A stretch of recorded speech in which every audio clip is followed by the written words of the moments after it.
Warning: this is a emergency. Please close all your windows and doors and block the glass.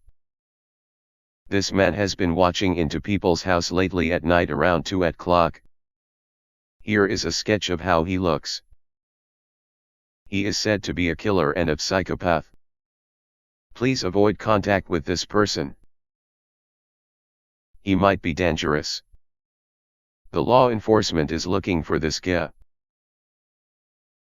Please avoid to go outside, especially at night.